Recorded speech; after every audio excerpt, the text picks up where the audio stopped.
Boa noite a todos. Tudo bem com vocês? Vamos prosseguir os nossos estudos no livro do profeta Daniel. Abra sua Bíblia, Daniel, capítulo 8.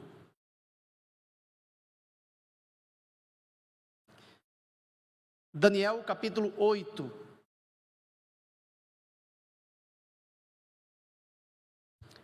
Vamos fazer a leitura a partir do primeiro verso. No ano terceiro do reinado do rei Belsazar, eu, Daniel, tive uma visão, depois daquela que eu tivera a princípio. Quando a visão me veio, pareceu-me estar eu na cidadela de Suzã, que é província de Elão, e vi que estava junto ao rio Ulai. Nesses dois primeiros versos, nós encontramos aqui uma breve introdução ao relato do sonho profético, ou melhor, da visão profética de Daniel. Nesses dois primeiros versos, nós encontramos aí uma introdução.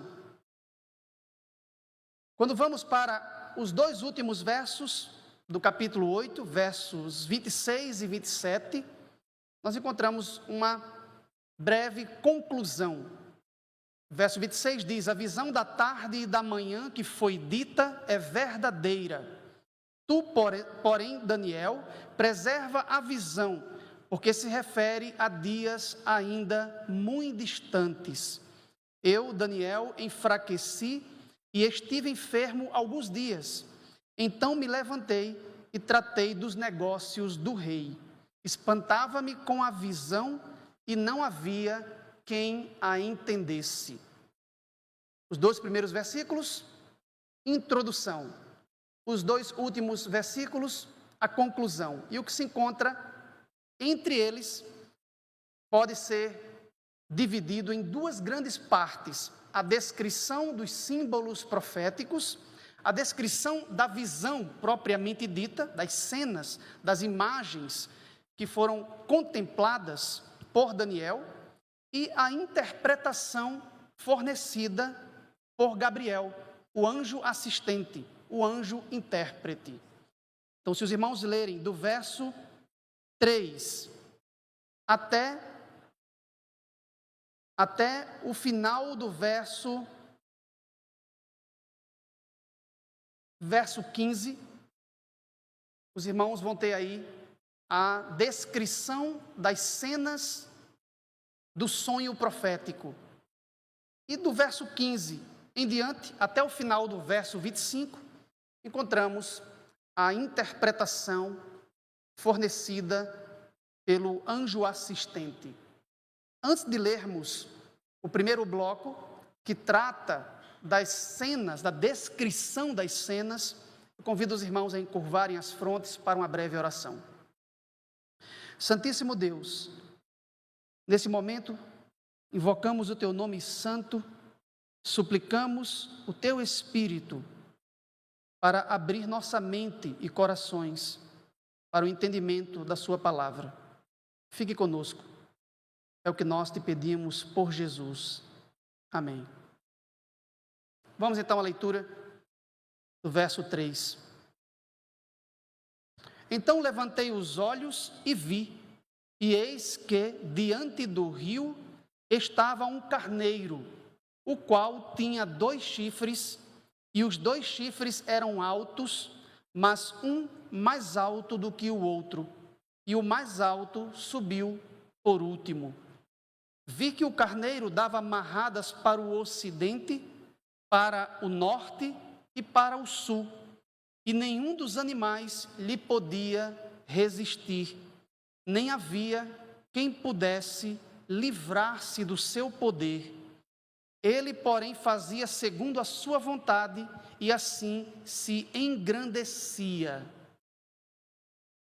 Nesses versos, Daniel descreve o primeiro animal simbólico, o carneiro com os 2 chifres, que ele viu junto ao rio Ulai. Agora, a partir do verso 5, uma nova personagem simbólica é descrita. estando eu observando, eis que um bode vinha do ocidente sobre toda a terra, mas sem tocar no chão. Este bode tinha um chifre notável entre os olhos. Dirigiu-se ao carneiro que tinha os 2 chifres, o qual eu tinha visto diante do rio, e correu contra ele com todo o seu furioso poder. Nesses versos, ele descreve o segundo elemento simbólico, o segundo animal simbólico. E a partir de agora, ele descreverá a luta travada entre esses 2 poderes. A partir de agora, ele descreverá o conflito deflagrado entre essas 2 entidades históricas. Veja o que diz o verso 7. Viu chegar perto do carneiro e, enfurecido contra ele, o feriu e lhe quebrou os 2 chifres, pois não havia força no carneiro para lhe resistir. E o bode o lançou por terra e o pisou aos pés, e não houve quem pudesse livrar o carneiro do poder dele. Verso 8: o bode se engrandeceu sobremaneira, e na sua força quebrou-se-lhe o grande chifre, e em seu lugar saíram 4 chifres notáveis para os 4 ventos do céu. Depois que o bode simbólico vence o carneiro simbólico, o grande chifre do bode é quebrado e 4 se levantam em seu lugar. 4 chifres notáveis surgem. No verso 9 é dito: de um deles saiu um chifre pequeno e se tornou muito forte para o sul, para o oriente e para a terra gloriosa. Preste bem atenção à descrição deste chifre, do chifre pequeno que aqui é representado. Ele cresceu até atingir o exército dos céus, a alguns do exército e das estrelas lançou por terra e os pisou. Sim, engrandeceu-se até ao príncipe do exército. Dele tirou o sacrifício diário, e o lugar do seu santuário foi deitado abaixo.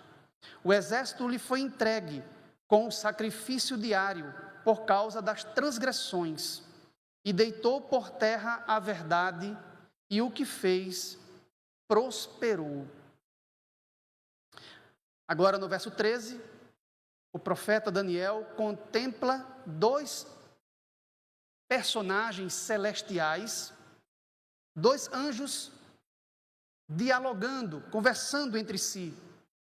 No verso 13, ouvi um santo que falava, e disse outro santo, aquele que falava: até quando durará a visão do sacrifício diário e da transgressão assoladora, visão na qual é entregue o santuário e o exército a fim de serem pisados? Ele me disse: até 2.300 tardes e manhãs, e o santuário será purificado.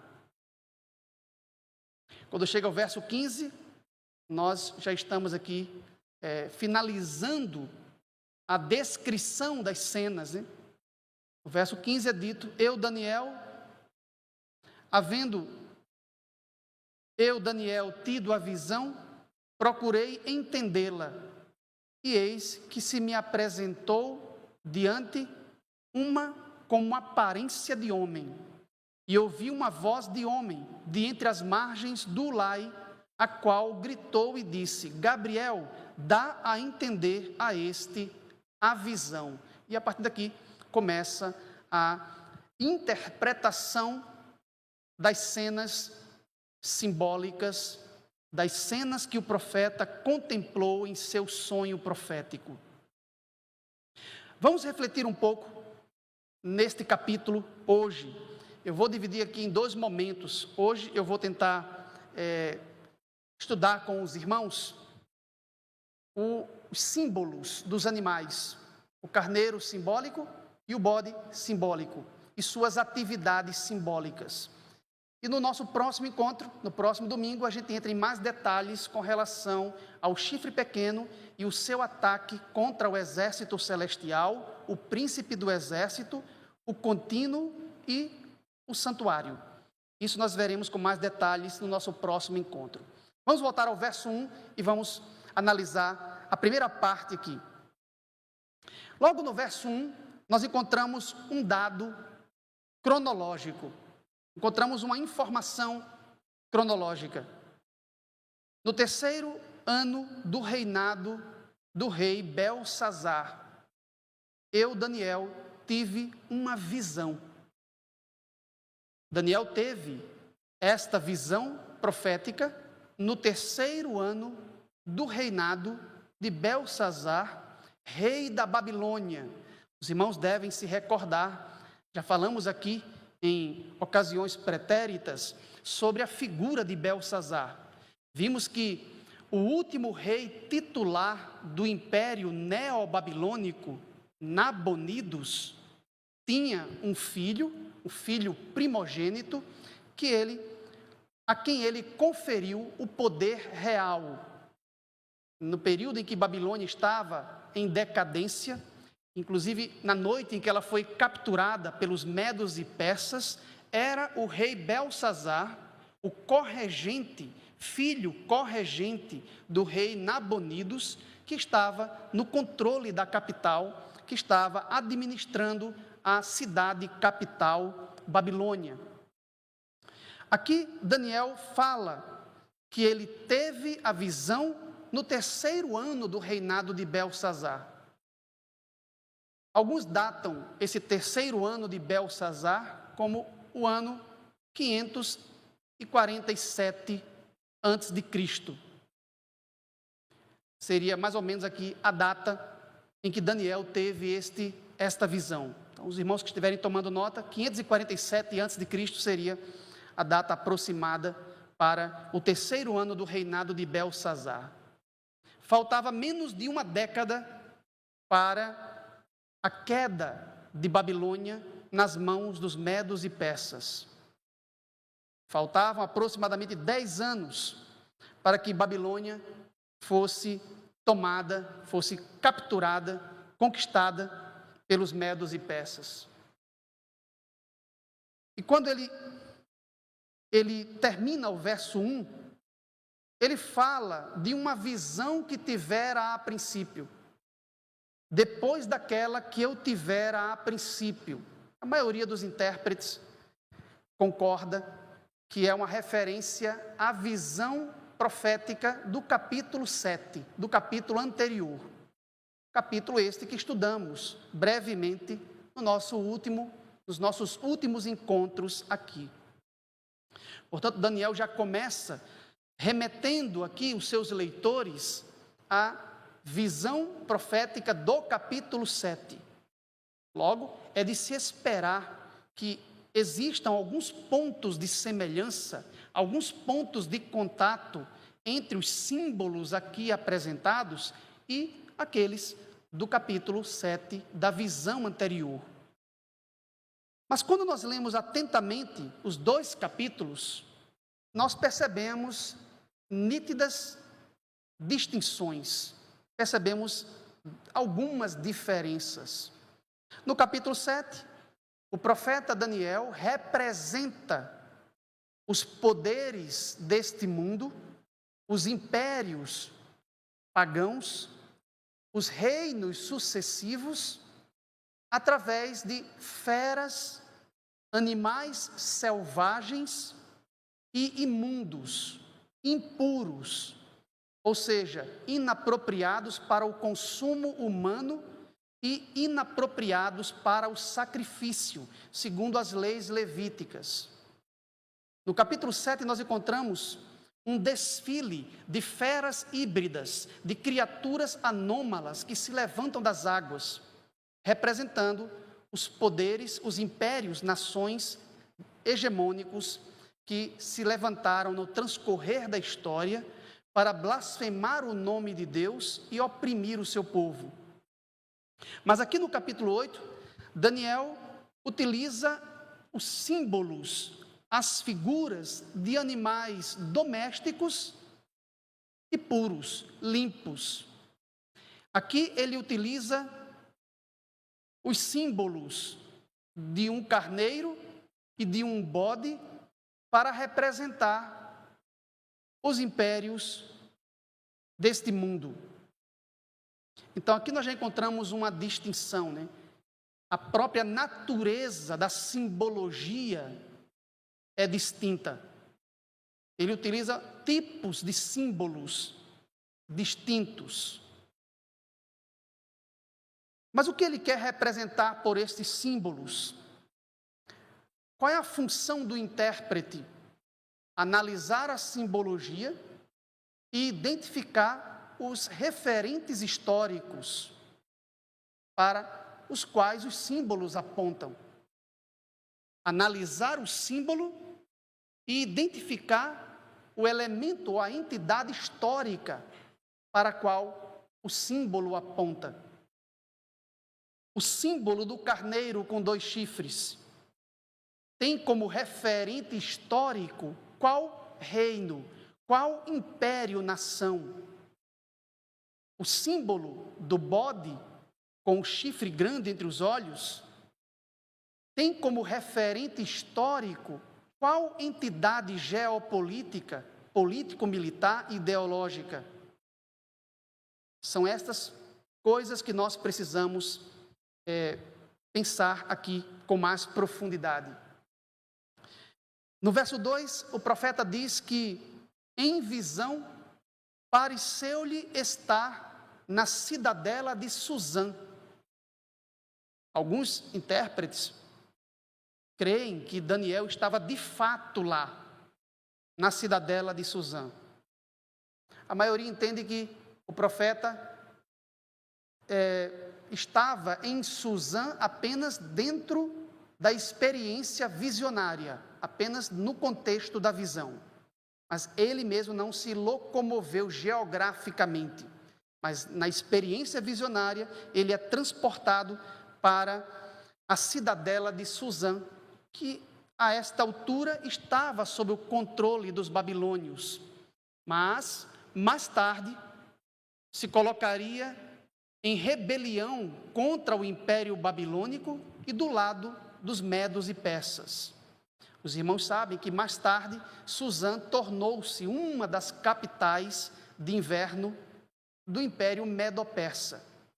Muito apropriado esse cenário para o qual o profeta foi transportado. Babilônia estava vivendo um período de decadência, estava em uma fase de declínio, sob a administração de Nabonidos e Belsazar. E agora, em visão, o profeta é transportado para a cidadela de Suzã, futura capital do Império Medo-Persa, império que sucederia a Babilônia no palco da história universal. E ali, próximo ao rio Ulai, nas margens do rio Ulai, ele contemplou o carneiro simbólico. Releiam a descrição no verso 3. Então levantei os olhos e vi, e eis que diante do rio estava um carneiro, o qual tinha 2 chifres. Preste bem atenção à dinâmica dos chifres sobre a cabeça do carneiro simbólico. Os 2 chifres eram altos, mas um mais alto do que o outro, e o mais alto subiu por último. Se os irmãos forem à seção do capítulo reservada para a interpretação, encontrarão ali a identificação deste símbolo. Veja comigo aí o verso 20, Daniel 8, verso 20.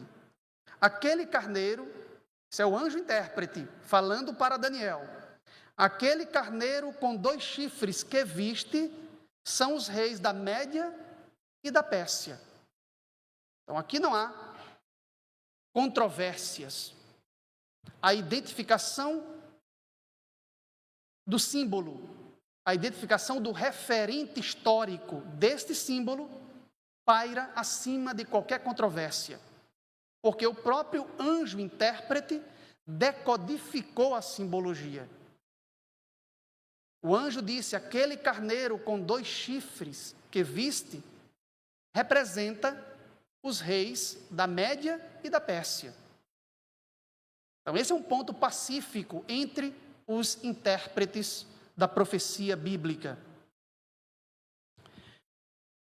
No tocante à dinâmica dos chifres sobre a cabeça do carneiro, o verso 3 diz que os 2 chifres eram altos, um mais alto do que o outro, e este mais alto subiu por último. Veja que detalhe interessante. A profecia aqui não está tratando de detalhes irrelevantes. A profecia está tratando aqui de elementos que ela considera, que a inspiração considera relevantes. O que isso significa? Bem, se esse carneiro com 2 chifres representa a Medopérsia, então ele mantém um paralelo simétrico com um dos 4 animais do capítulo anterior, do capítulo 7. Qual foi o animal, qual a fera, a besta, no capítulo 7, que representou, que metaforizou o Império Medo-Persa? O segundo animal que se levantou das águas. Lembre-se que no capítulo 7, o primeiro animal, que se assemelha a um leão, com asas como de águia, representa Babilônia. Mas aqui no capítulo 8, Babilônia não é mais representada profeticamente.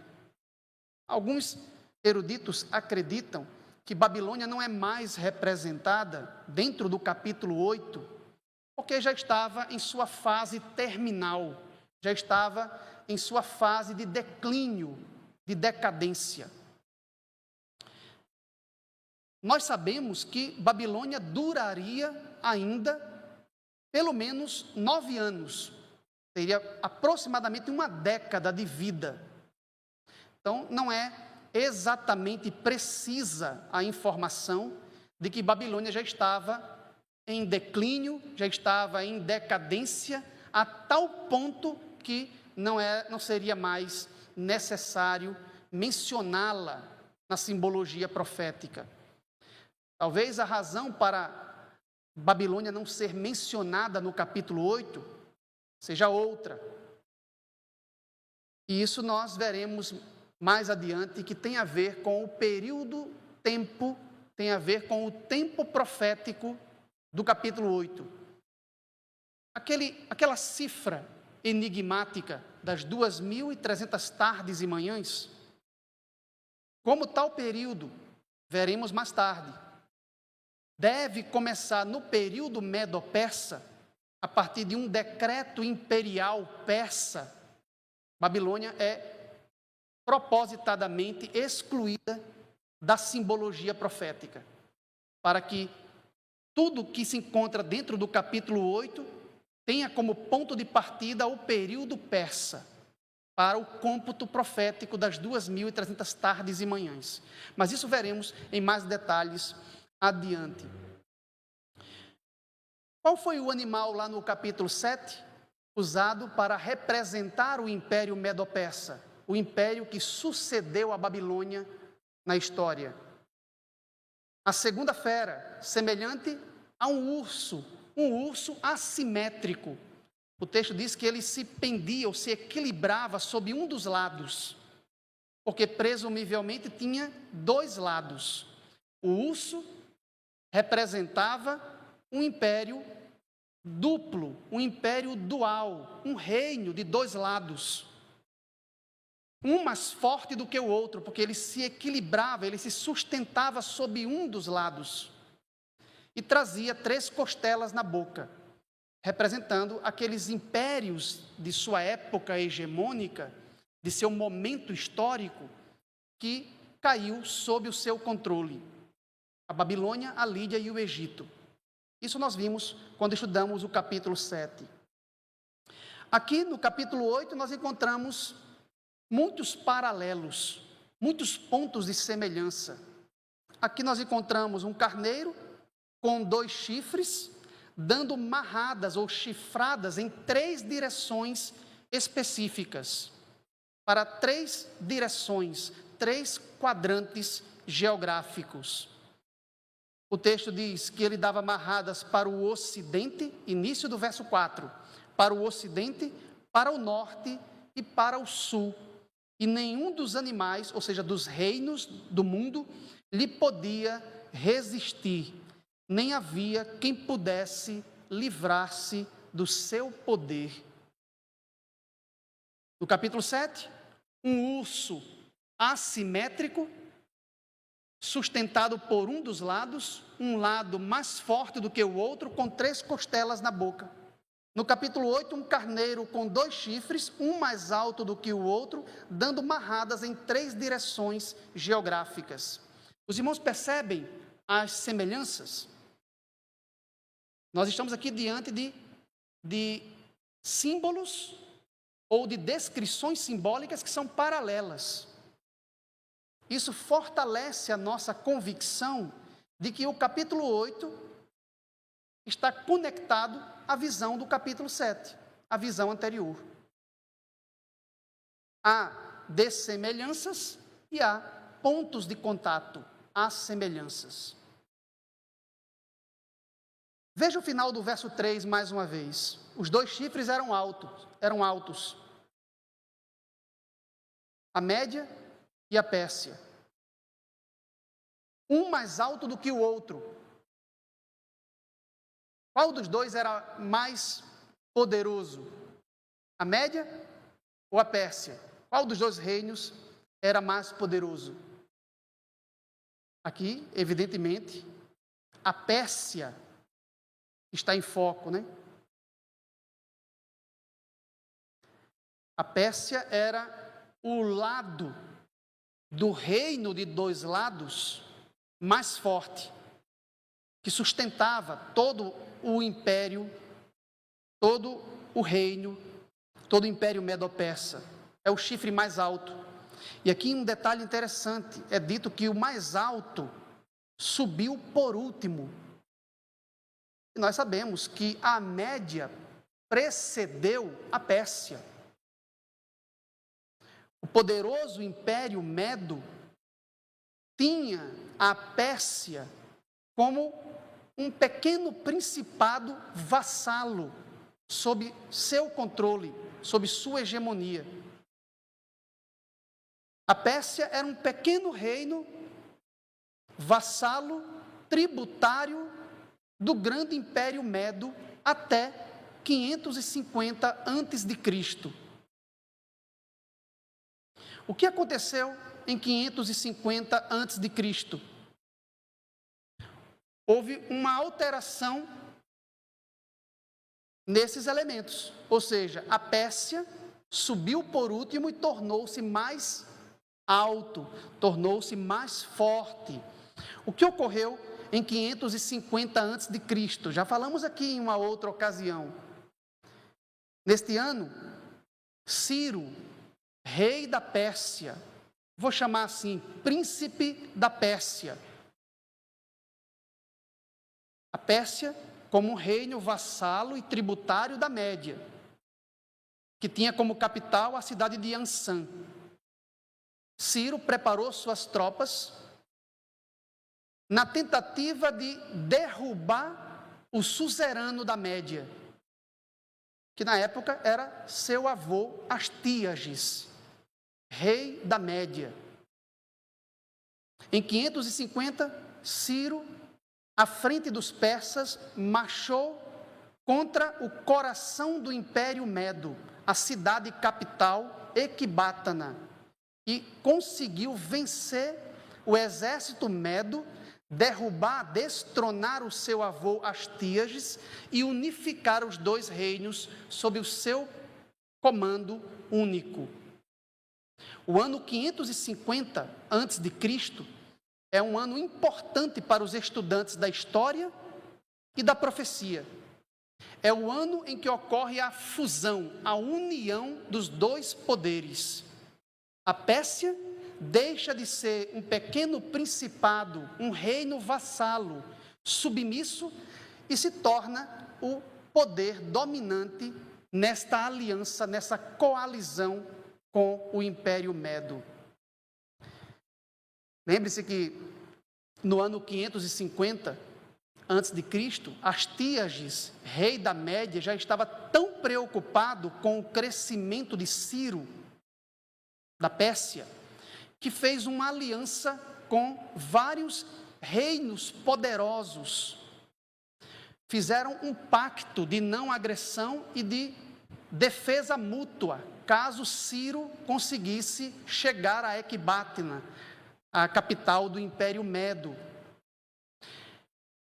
O Astíages fez uma aliança com Nabonidos, rei do Império Neobabilônico, com Amasis II, faraó do Egito, e com o rico Cresso, rei da Lídia. Mas esses não conseguiram chegar a tempo para proteger Astíages de Ciro. E no ano 550 a.C., Ciro venceu Astíages, rei da Média, tomou a capital Ecbátana e unificou as duas forças, formando o Império Medo-Persa, em 550 a.C. E esse detalhe se encontra aqui na profecia. Os dois chifres eram altos, a Média e a Pérsia, um mais alto do que o outro, a Pérsia sobre a Média. E esse mais alto subiu por último.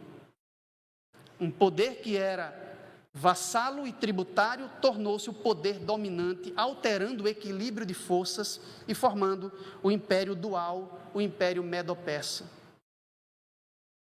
O verso 4 diz que o carneiro dava marradas em 3 direções da bússola. Ele dava marradas para 3 pontos cardeais, para o ocidente, para o norte e para o sul. Isso mantém um paralelo com as 3 costelas na boca do urso. Evidentemente se referem a reinos, nações que foram dominados, que foram conquistados no avanço medo-persa. Que impérios são estes? Note no verso 4, primeiro ele dava amarradas para o ocidente. Aqui nós podemos encontrar simbolicamente a descrição do avanço de Ciro, agora rei da Média e da Pérsia, contra o reino mais poderoso do ocidente, o Império Lídio, que estava sob o controle do rei Cresso nesses dias. Ciro venceu Cresso no ano 547 a.C., aproximadamente 3 anos após vencer Astíages, rei da Média. Então ele avança em direção ao ocidente. O texto diz que o carneiro dava amarradas para o ocidente, conquista da Lídia em 547 a.C.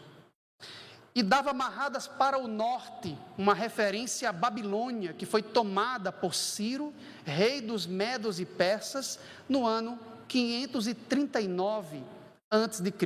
Os irmãos que estiverem tomando nota desses detalhes históricos, escrevam aí. A batalha que foi travada por Ciro II, que é a figura que está em foco aqui, rei dos persas, contra Astíages, rei da Média, é a chamada Batalha de Ecbátana, 550 a.C. A batalha travada por Ciro, agora rei dos Medos e Persas, para o ocidente, contra o poderoso Império Lídio, contra o rei Cresso da Lídia, foi travada no ano 547 a.C., chamada Batalha de Ptéria, também chamada nos livros de história de Batalha do Rio Halys, porque ocorreu próximo a este rio. Ok? Depois ele se expande para o norte e toma Babilônia. As tropas de Ciro venceram Babilônia em uma série de batalhas. E aí os irmãos que estiverem tomando nota, Batalha de Opis, a Batalha de Sipar e, por último, a entrada de Gubaro, general de Ciro, em Babilônia, naquela noite, quando ocorreu a escrita misteriosa na parede, descrita no capítulo 5 do livro de Daniel. Ok? Depois é dito que ele também, o carneiro medo-persa, também dava amarradas para o sul, uma referência ao Egito. É verdade que Ciro, rei dos medos e persas, não conquistou o Egito, mas seu filho e sucessor, Cambises, controlou o Egito no ano 525 a.C., na famosa Batalha de Pelúzio, ok? Então, a profecia está aqui antecipando a história, e a história confirma a profecia. De fato, o carneiro medo-persa conquistou o ocidente, o norte e o sul, e nenhum dos reinos, nenhum dos animais, reinos, nações de seus dias lhe podia resistir, nem havia quem pudesse livrar-se do seu poder. Agora veja o final do verso 4. Ele, o carneiro medo-persa, fazia segundo sua vontade e assim se engrandecia. Preste bem atenção, esta palavra aí no final do verso 4. A palavra se engrandecia, a expressão se engrandecia é tradução de uma forma verbal hebraica, muito conhecida, muito famosa, o verbo gadal. Gravem bem isso, porque ele vai se repetir no transcorrer do texto profético do capítulo 8. O carneiro gadal, o carneiro se engrandecia, tornava-se grande, tornava-se forte, crescia. Quando chega o verso 5, um novo elemento é introduzido na visão simbólica. Daniel diz: estando eu observando, eis que um bode vinha do ocidente sobre toda a terra. Aqui nós encontramos um elemento interessante. O texto profético diz expressamente de onde vinha o novo poder. O bode vinha de onde? Vinha do ocidente, sobre toda a terra. De onde vinha o carneiro? Se vocês voltarem aí ao verso 4, vocês irão inferir sua procedência geográfica, se atentarem bem para a expansão militar, a expansão horizontal das conquistas do carneiro. O carneiro se expandia ou dava amarradas em direção ao ocidente, ao norte e ao sul. De onde vinha então o carneiro? Ora, se ele se expandia em direção ao ocidente, ao norte e ao sul, ele deveria proceder do Oriente. Estamos diante aqui de um império oriental e sabemos que o império medo-persa ficava mais a oriente ainda do que a própria Babilônia no leste da Ásia. Nós estamos diante de uma entidade geopolítica oriental, mas o bode vinha do ocidente, podemos dizer do extremo oposto. Qual o referente histórico do bode simbólico? Vamos lá para a sessão da interpretação? Vamos ver como o anjo intérprete decodificou o segundo símbolo? Veja o verso 21. Daniel 8, 21. Mas o bode peludo é o rei da Grécia. O chifre grande entre os olhos é o seu primeiro rei.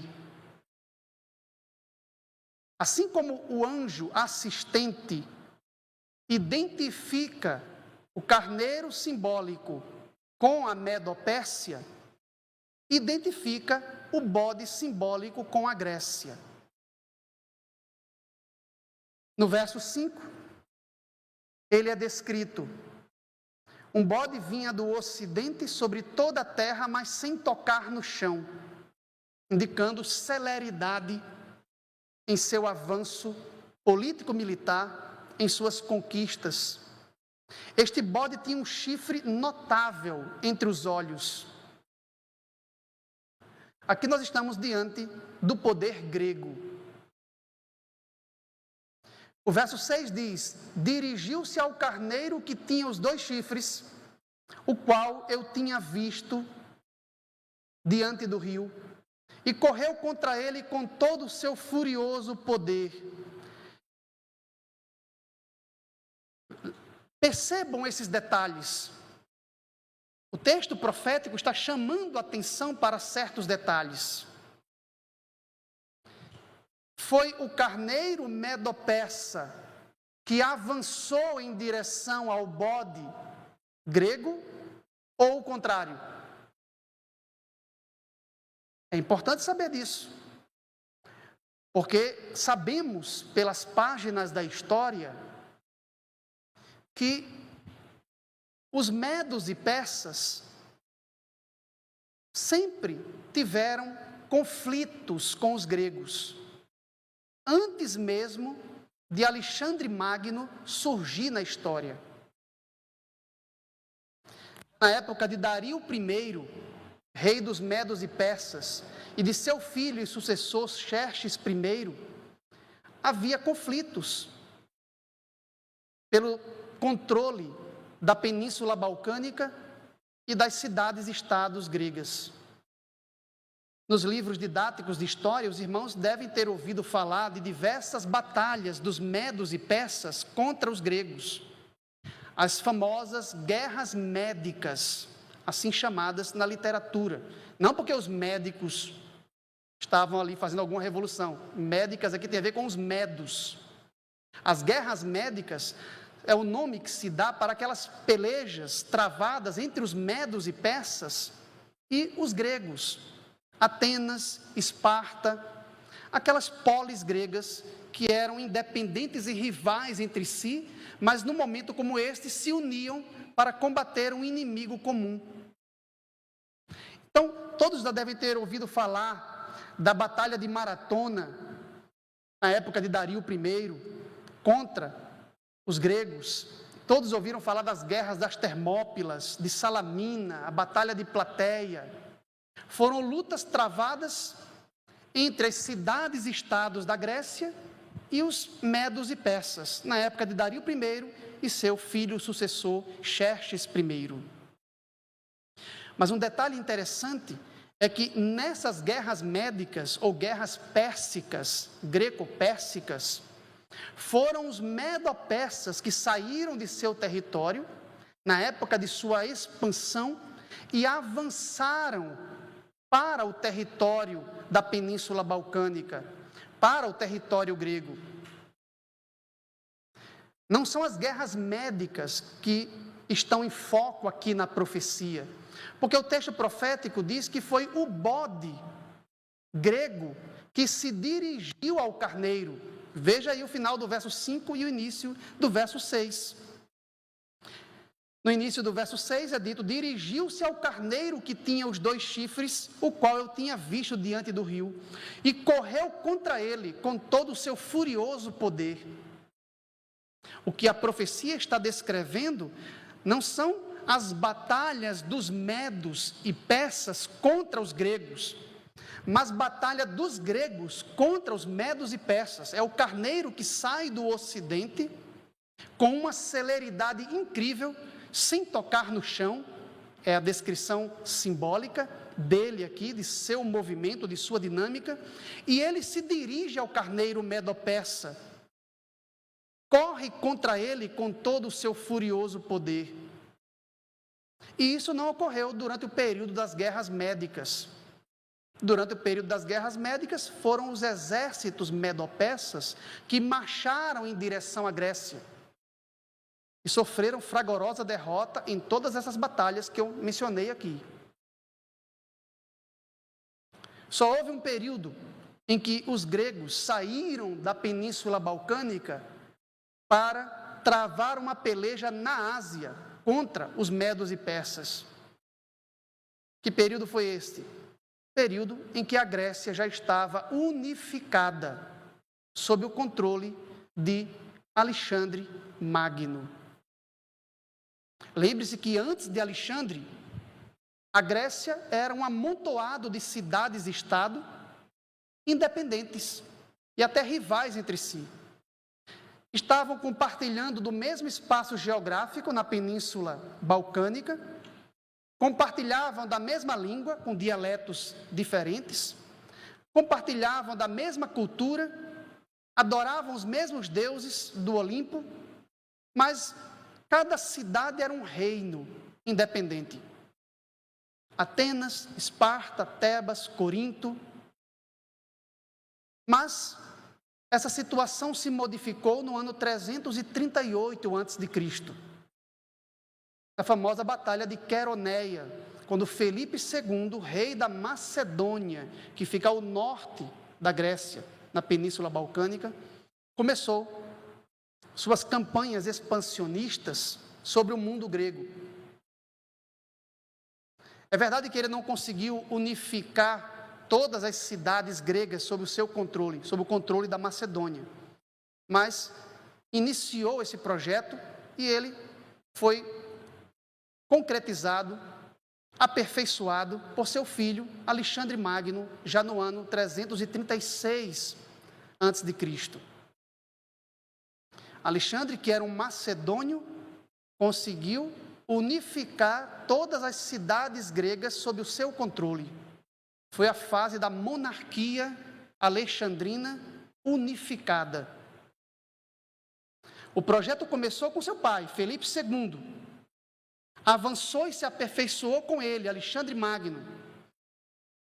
E após a sua morte, muito cedo, por sinal, aos 32 anos, o projeto de uma monarquia unificada ainda continuou através de seu sucessor, seu meio-irmão, Felipe III Arrideu, e depois, quando seu filho póstumo, Alexandre IV, se assentou no trono, antes que os generais dividissem o império de Alexandre.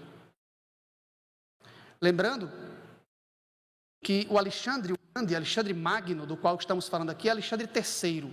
Outros Alexandres já tinham governado a Macedônia antes dele. O texto diz que foi o bode grego que se dirigiu ao carneiro medo-persa. Isso se refere às campanhas de Alexandre contra Dario III, Codomano, o último imperador do Império Medo-Persa. Isso começou com a Batalha de Grânico, no ano 334, quando Alexandre saiu da Macedônia, subiu pela Trácia, passou pelo Helesponto, entrou na Ásia e, próximo ao rio Grânico, na Frígia, travou sua primeira batalha contra as tropas medo-persas e saiu vitorioso. Avançou mais ainda com seus homens para dentro da Ásia, para dentro do Império Medo-Persa, para o território que pertencia aos medos e persas. Na Batalha de Isso, na Cilícia, Alexandre III novamente venceu Dario III no ano 333 a.C. Um ano depois, ocorreu os cercos de Tiro, de Judá e Gaza, em 332. E em 331, a vitória definitiva de Alexandre sobre Dario III, rei da Pérsia. A famosa Batalha de Arbela, na região da Síria. Batalha esta que levou à vitória de Alexandre e seus homens sobre o Império Medo-Persa no dia 1º de outubro de 331 a.C. Foi exatamente isso que foi descrito simbolicamente aí no verso 7. Vi o bode chegar perto do carneiro, o bode grego, greco-macedônico, para sermos aqui mais precisos, chegar perto do carneiro medo-persa e, enfurecido contra ele, o feriu e lhe quebrou os 2 chifres, pois não havia força no carneiro para lhe resistir. E o bode o lançou por terra e o pisou aos pés, e não houve quem pudesse livrar o carneiro do poder dele. Isso chegou aí ao seu clímax no ano 331 a.C., quando Alexandre obteve vitória definitiva sobre os medos e persas, sobre Dario III Codomano, o último da dinastia dos Aquemênidas, o último imperador do império que Ciro havia fundado, do Império Medo-Persa. Então, o carneiro medo-persa é derrotado e o bode greco-macedônico ascende ao trono das nações, ascende ao poder. O verso 7 traz expressões interessantes. Diz que o carneiro foi vencido pelo bode e o bode lhe quebrou os dois chifres. Os dois chifres. Ou seja, os dois poderes, Média e Pérsia, ainda estavam unidos quando Alexandre Magno derrotou o maior império do mundo até então, que era o Império Medo-Persa. Ao contrário do esquema de alguns preteristas que separam a Média da Pérsia dentro do esboço profético. Se assim fosse, se a Média tivesse governado em uma etapa histórica e a Pérsia sozinha em uma outra etapa histórica, como a Grécia teria, o bode grego teria quebrado os dois chifres simultaneamente aqui nessas pelejas? É claro que o bode grego está vencendo o poder medo-persa, e não apenas a Pérsia, que supostamente teria sucedido a Média. Não é isso que está em foco aqui, quando lemos o texto. Tudo que o carneiro medo-persa fazia com os outros animais que caíam sob o seu controle, ou seja, lançava os pés e pisava, o bode grego faz com o carneiro. E o verso 7 termina dizendo: o bode o lançou por terra e o pisou aos pés, e não houve quem pudesse livrar o carneiro do poder dele. Quando chega no verso 8, nós encontramos aquela palavra hebraica, aquela forma verbal que eu mencionei para os irmãos ainda há pouco. O verso 8 diz: o bode se engrandeceu sobremaneira. O bode se engrandeceu. Como é que terminou o verso 4? O carneiro se engrandeceu. Gadal, aí tornar-se forte, ou tornar-se grande, crescer. Quando fala do bode, no verso 8, é dito que ele, Gadal, se engrandeceu sobremaneira, meode. Observe aí esse elemento de intensidade. O que a profecia está querendo nos ensinar é que o poder do bode grego é maior do que o poder que foi exercido na história pelo carneiro medo-persa. O carneiro medo-persa se engrandeceu, mas o bode se engrandeceu sobremaneira. Percebem essa gradação?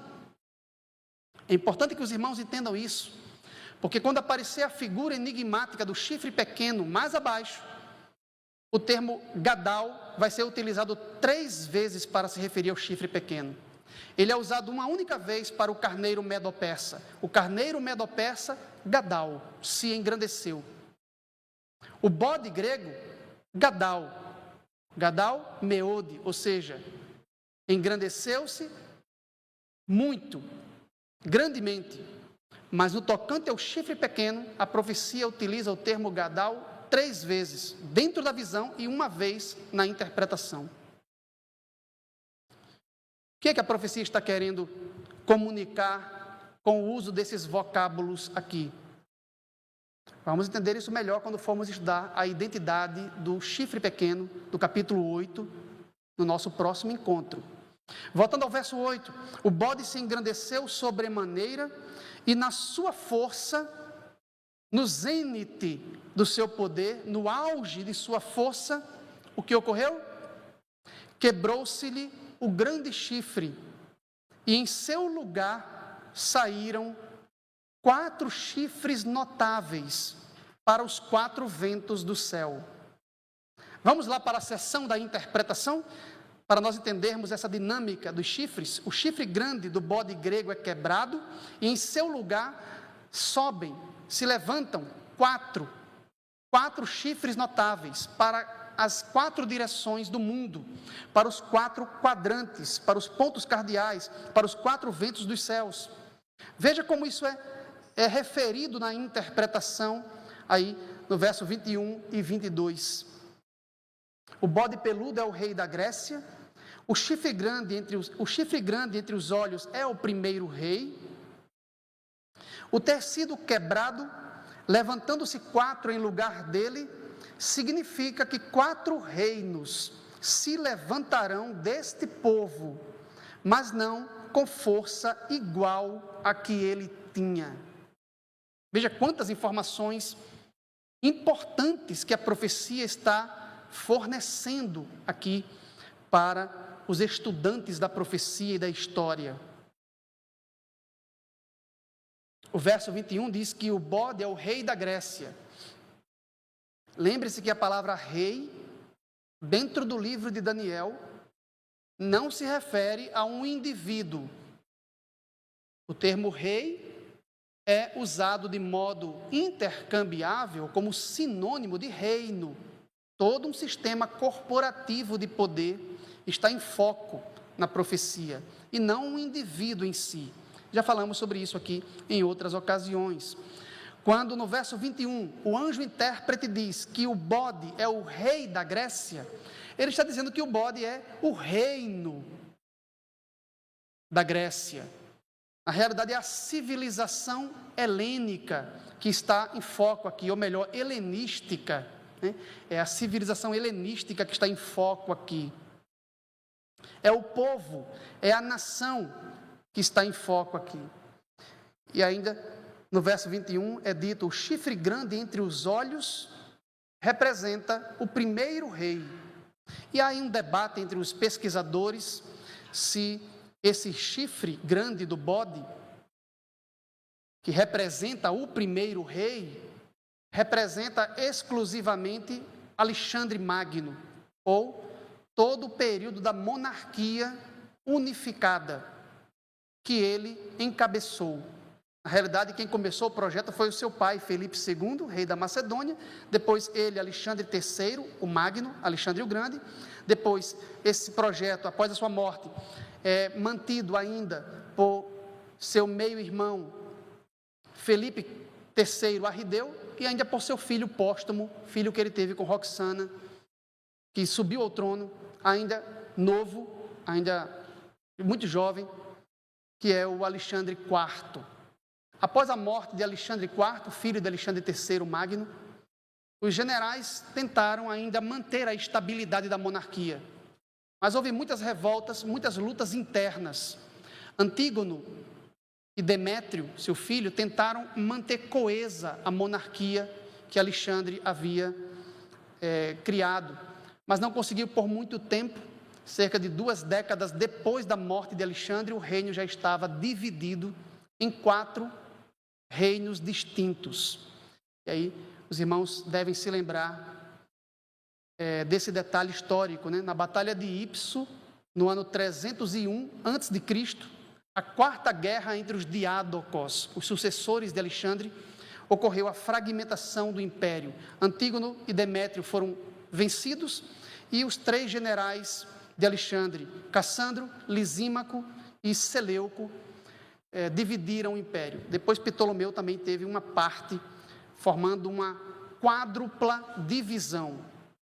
Isso é interessante, porque o texto diz que quando o chifre grande é quebrado, representando a monarquia unificada, criada por Alexandre, 4 chifres se levantaram em seu lugar.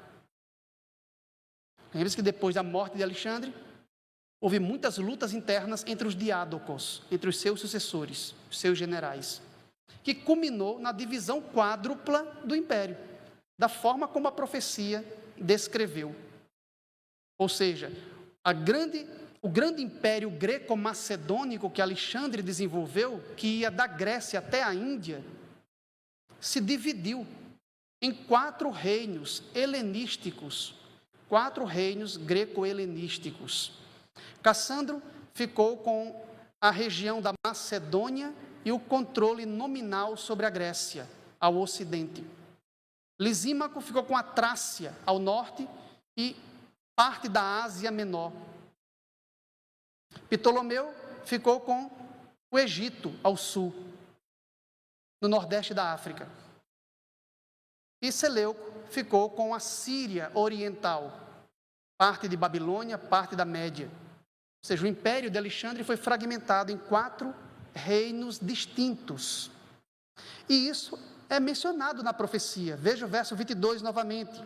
O ter sido quebrado, ou seja, a fase unificada do império, cujo principal representante era Alexandre, levantando-se 4 em lugar dele, significa que 4 reinos, preste bem atenção à expressão usada, 4 reinos se levantarão deste povo.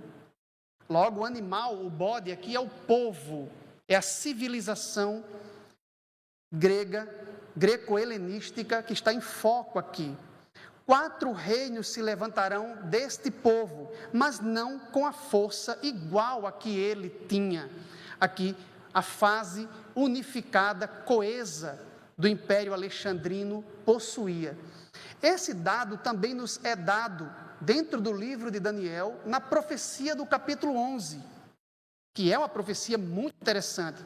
Eu convido os irmãos rapidamente a olharem o capítulo 11 do livro de Daniel, no versículo 3 e 4, que trata da mesma realidade. O verso 3 diz: depois se levantará um rei poderoso, uma referência a Alexandre Magno, Alexandre III o Grande. Depois se levantará um rei poderoso, que reinará com grande domínio e fará o que lhe aprouver. Mas no auge, o seu reino será quebrado. O seu reino será quebrado e repartido para os 4 ventos do céu, mas não para sua posteridade, nem tampouco segundo o poder com que reinou, porque o seu reino será arrancado e passará a outros, fora de seus descendentes.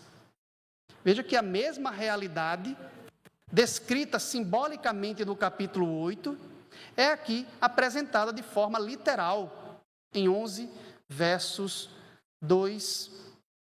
3 e 4.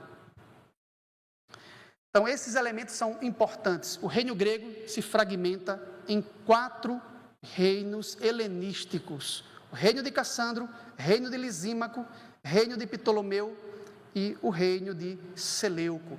É importante que os irmãos entendam que não são os 4 generais meramente que estão em foco aqui.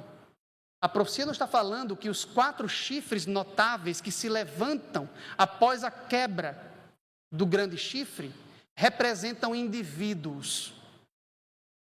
A pessoa de Cassandro, o general Lisímaco, Ptolomeu, Seleuco.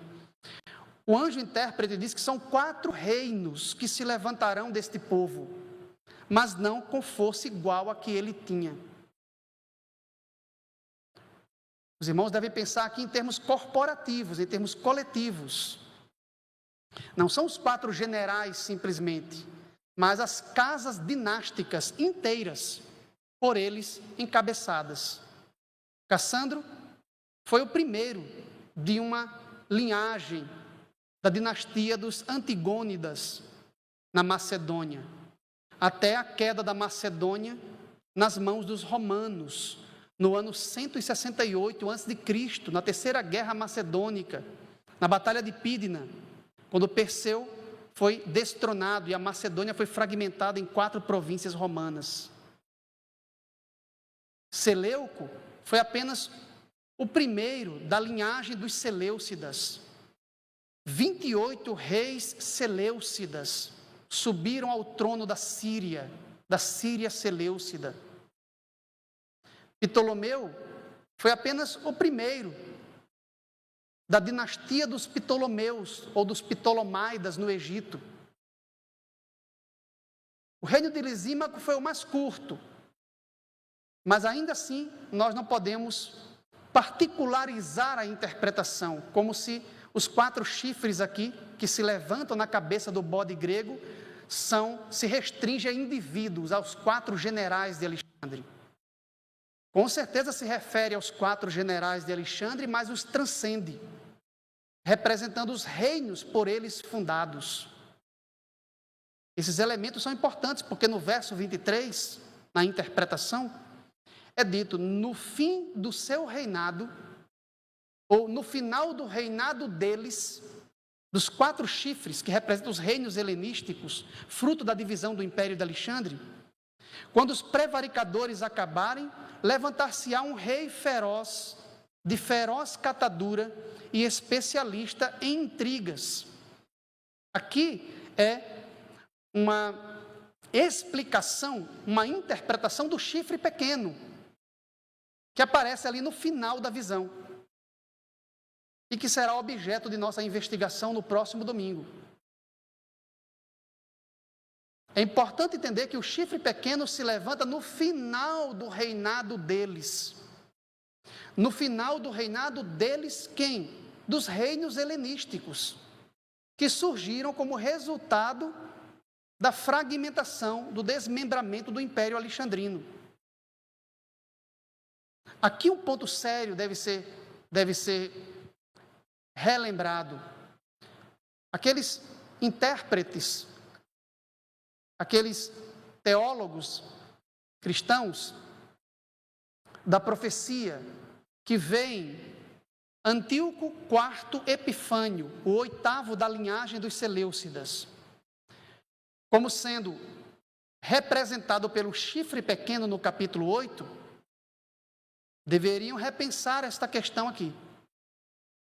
O chifre pequeno não se levanta como um 8º na linhagem dos Seleucidas. O verso 23 diz que é no final do reinado deles que se levantará tal rei.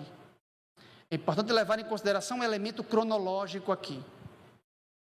No próximo domingo nós falaremos mais sobre o verso 9, que diz: de um deles saiu um chifre pequeno. O que isso significa? Qual o antecedente gramatical de deles, dentro do verso 8, no verso anterior? Existem 2 possibilidades aqui. De um deles, de um dos 4 chifres notáveis do bode grego, ou de um dos 4 ventos dos céus para onde eles se expandiram. Há bons intérpretes, bons defensores, expositores para ambas as perspectivas. Qual recebe maior apoio da gramática hebraica e qual está em melhor harmonia com o contexto? Isso veremos em mais detalhes no nosso próximo encontro aqui, se Deus permitir. Mas eu quero antecipar uma coisa para vocês: o verso 9 não está falando sobre a origem do chifre pequeno, certo? Dizer que ele saiu, de um deles saiu um chifre pequeno, não é a mesma coisa que dizer que de um deles surgiu o chifre pequeno. E aí os irmãos devem se lembrar que há 2 palavras hebraicas diferentes dentro do capítulo 8 para se referir à dinâmica dos chifres, certo? Por exemplo, aqui no verso 3, quando diz que o mais alto subiu por último, dos 2 chifres do carneiro medo-persa, diz que o mais alto subiu por último. Essa palavra subiu é o verbo alá, refere-se ao crescimento vertical do chifre. Subiu, tem a ver com sua origem, se levanta de um substrato civilizacional, que nesse caso é a cabeça do carneiro medo-persa. Civilização iraniana está em foco aqui. Quando nós vamos para o verso 8, é dito que o bode se engrandeceu sobremaneira, na sua força quebrou-se-lhe o grande chifre, e em seu lugar saíram 4 notáveis. Saíram aqui a mesma palavra hebraica do verso que acabamos de ler, aí, do final do verso 3. O verbo alá. Na realidade, eles não saíram, eles subiram. O grande chifre é quebrado e subiram. Do substrato civilizacional helenístico, da cabeça do bode grego, se levantam, se originam. Mas quando chega no verso 9, onde diz: de um deles saiu um chifre pequeno, não é mais a mesma palavra hebraica. Daniel não está usando aqui a palavra alá, subir, no sentido vertical, crescer. Daniel utiliza uma outra palavra hebraica aqui. Ele usa o verbo hebraico yatsar, que significa deslocar-se, sair no sentido de um plano horizontal em que o chifre se movimenta. O verso 9 não está falando sobre a origem geográfica ou civilizacional do chifre pequeno. O verso 9 está falando de onde ele saiu para entrar no cenário profético. Isso aí já nos faz pensar se há realmente alguma relevância em toda aquela discussão, todo aquele debate sobre o antecedente gramatical deles, se é de um dos chifres ou de um dos ventos. Seja de um ou de outro, o texto não está falando da origem do chifre pequeno, está falando de sua procedência, como ele se movimenta em um plano horizontal. De onde ele procede e não de onde ele se origina, de onde ele procede geograficamente para entrar no cenário profético. Isso veremos com mais detalhes no nosso próximo encontro. E agora, caminhando para o final, lembre-se que esse chifre pequeno, que é um poder maligno aqui representado, cresce excessivamente e ele se engrandece sobre o povo de Deus, representado pelo exército dos céus. Ele cresce contra o príncipe do exército, que nós entendemos que é uma referência ao Messias, Jesus Cristo, tira dele o contínuo serviço, seu serviço diário no santuário celeste, e o lugar de seu santuário é deitado abaixo. E nós entendemos que essa profecia se refere ao santuário celestial e não ao templo de Jerusalém, que foi profanado por Antíoco IV Epifânio, lá no ano 168 a.C. Vamos entrar nessa discussão com mais profundidade no próximo encontro aqui. Mas uma coisa está certa para nós. Deus vê o fim desde o princípio. Nós não conseguimos prever o que vai acontecer um palmo à nossa frente. Mas Jeová, com apenas um lançar de olhos, contempla passado, presente e futuro da história humana e de nossas histórias individuais. Ele tem o futuro em suas mãos. Deus, o soberano, o eterno, conhece todas as coisas. Ele lê nossa mente e nosso coração como se fosse um livro aberto. Jeová é o soberano da história. Ele nunca é pego de surpresa. Ele nunca é surpreendido. Ele conhece minuciosamente todas as coisas. Esse pequeno mundo ainda está sob o controle de suas poderosas mãos. E um dia, o Senhor da história levará a história dos homens ao seu fim definitivo. E a pedra cairá sobre as nações, levando à ruína e subversão definitiva. Queira Deus que naquele dia estejamos do lado dele. Queira Deus que naquele dia estejamos firmes para viver com ele no seu reino de amor, luz e harmonia, que será estabelecido aqui para toda a eternidade. É o nosso desejo e a nossa oração. Amém.